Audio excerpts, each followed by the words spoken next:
गदर 2 film की कहानी की शुरुआत में हमें दिखाया जाता है कि तारा सिंह का बेटा चरणजीत सिंह अब बड़ा हो चुका है। फिल्म में तारा सिंह का रोल सनी देओल निभा रहे हैं और चरणजीत सिंह का रोल उत्कर्ष शर्मा निभा रहे हैं। चरणजीत सिंह आर्मी में भर्ती हो चुका है और अभी उसकी ट्रेनिंग चल रही है। ट्रेनिंग खत्म होने के बाद चरणजीत सिंह अपने घर पर आया हुआ है और सनी देओल और अपनी माँ सकीना के साथ रह रहा है। फिल्म में सकीना का रोल अमीषा पटेल निभा रही है। घर में खुशी का माहौल है क्योंकि तारा सिंह ने अपने बेटे की शादी पक्की कर दी है और चरणजीत सिंह की शादी सिमरत कौर से होने वाली है। अगले कुछ ही दिनों में चरणजीत सिंह की शादी होने वाली थी। तभी चरणजीत सिंह को खबर मिलती है कि भारत की पाकिस्तान के साथ लड़ाई शुरू हो चुकी है और अब उसे जल्द से जल्द अपनी ड्यूटी ज्वाइन करनी पड़ेगी। इसीलिए चरणजीत सिंह जल्दी से तैयार होकर अपनी ड्यूटी ज्वाइन करने के लिए निकल पड़ता है। उसकी माँ सकीना उसे जाने से रोकती है और कहती है कि पहले तुम्हारी शादी हो जाए फिर चले जाना। लेकिन चरणजीत सिंह कहता है कि मैं अपने देश को छोड़कर अपनी खुशियों के बारे में नहीं सोच सकता। इतना कहकर चरणजीत सिंह अपने घर से चला जाता है। दूसरी तरफ हमें भारत और पाकिस्तान का युद्ध दिखाया जाता है जिसमें भारत के सैनिक पाकिस्तान से लोहा ले रहे थे और चरणजीत सिंह भी अपनी ड्यूटी पर लौट चुका था और पाकिस्तान के सैनिकों से लड़ रहा था। इसी तरह कई दिन बीत जाते हैं और आखिरी में पाकिस्तान हार मान लेता है और सरेंडर कर देता है। पाकिस्तान के सरेंडर करने के बाद भारत पाकिस्तान के पकड़े हुए सैनिकों को पाकिस्तान को सौंप देता है और पाकिस्तान भी भारत के कुछ सैनिकों को भारत को सौंप देता है। लेकिन पाकिस्तान भारत के 5 सैनिकों को नहीं छोड़ता और उन्हीं में से एक होता है चरणजीत सिंह। कई दिनों तक चरणजीत सिंह के बारे में कोई खबर ना मिलने की वजह से सरकार सोचती है कि चरणजीत सिंह और उसके साथी जंग में मातम फैल जाता है। चरणजीत सिंह को गायब हुए लगभग 1 साल से ज्यादा का समय बीत चुका था और सभी को लग रहा था कि वो मर चुका है, पर वो अभी जिंदा था और पाकिस्तान की जेल में कैद था। कुछ ही दिनों के बाद इंडियन आर्मी के जवान एक पाकिस्तानी जवान को पकड़ लेते हैं। थोड़ा टॉर्चर करने के बाद वो पाकिस्तान का जवान बताता है कि 1971 के युद्ध के बाद जो भारत के 5 जवान गायब हुए थे वो आज भी जिंदा हैं और पाकिस्तान की जेल में कैद हैं। जब सरकार को ये बात पता चलती है तो सरकार पाकिस्तान की आर्मी से इसका जवाब मांगती है, पर पाकिस्तान आर्मी बताती है कि उन्होंने भारत के किसी भी जवान को कैद करके नहीं रखा है। जब ये खबर तारा सिंह तक पहुंचती है तो तारा सिंह को पक्का विश्वास हो जाता है कि उनका बेटा चरणजीत सिंह आज भी जिंदा है और पाकिस्तान में कैद है। इसीलिए वो सरकार से गुहार लगाते हैं कि उनके बेटे को जल्द से जल्द पाकिस्तान की कैद से छुड़वा लिया जाए।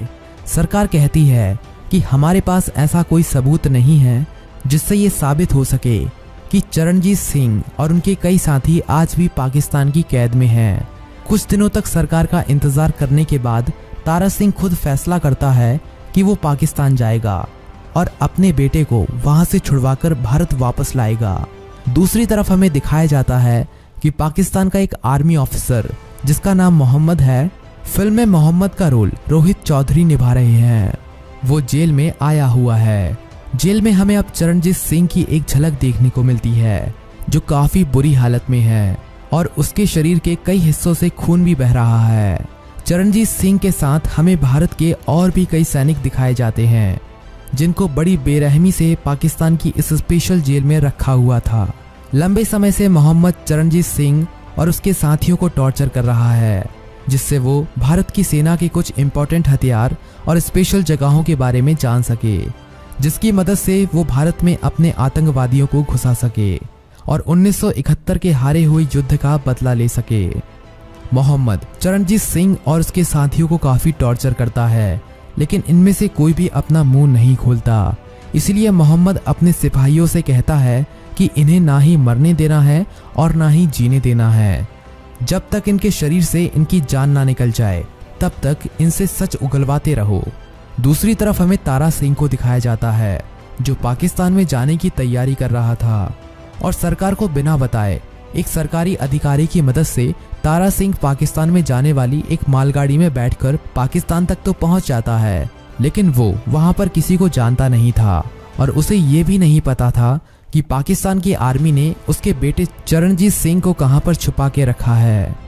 पाकिस्तान में रहते रहते तारा सिंह वहां पर अपना ठिकाना तो बना लेता है, पर उसको अभी तक चरणजीत सिंह की कोई भी खबर नहीं मिली थी। अपने बेटे चरणजीत सिंह का पता लगाने के लिए तारा सिंह अपने एक मुस्लिम दोस्त की मदद लेता है, जो भारत और पाकिस्तान के बंटवारे के बाद पाकिस्तान में ही रह रहा था। तारा सिंह उसके घर पर जाकर उसकी सारी बातें बताता है। तारा सिंह का वो दोस्त तारा सिंह का अपने बेटे के प्रति इतना प्यार देखकर उसकी मदद करने के लिए तैयार हो जाता है।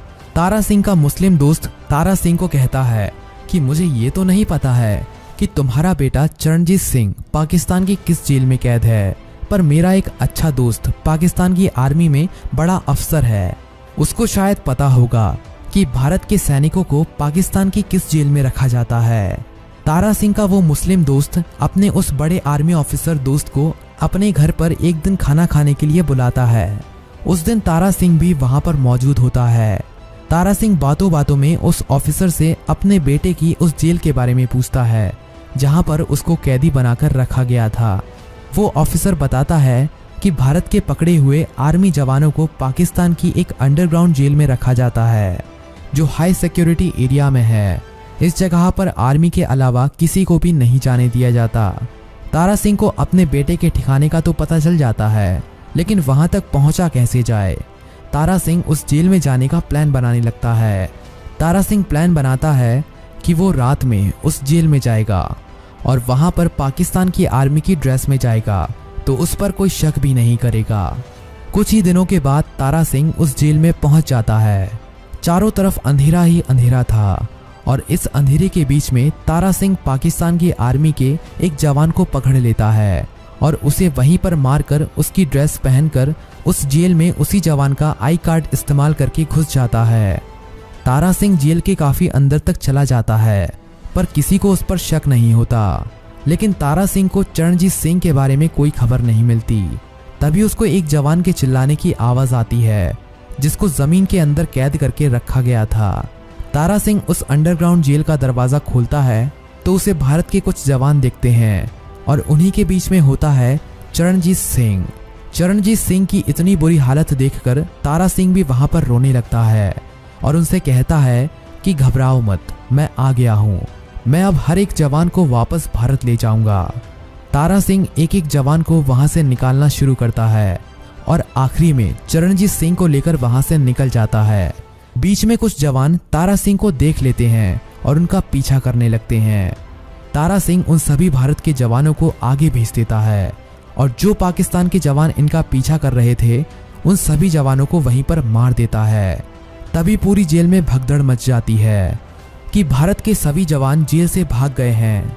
जब ये खबर मोहम्मद तक पहुंचती है तो वो पाकिस्तान की सभी सीमाओं पर सिक्योरिटी बढ़ा देता है और भारत के उन सभी जवानों और तारा सिंह को ढूंढने के लिए इधर उधर भागने लगते हैं। दूसरी तरफ तारा सिंह सभी जवानों को लेकर एक जंगल में छिपकर बैठा था और पाकिस्तान से बाहर निकलने का इंतजार कर रहा था। मोहम्मद को खबर मिलती है कि भारत के भागे हुए उन जवानों को जंगल की तरफ जाते हुए देखा गया है।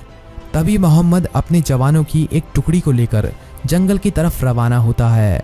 अब मोहम्मद जंगल में सर्च ऑपरेशन शुरू करता है, लेकिन तारा सिंह और भारत के जवान मिलकर उन सभी पाकिस्तान के जवानों को वहीं पर मौत की नींद सुला देते हैं।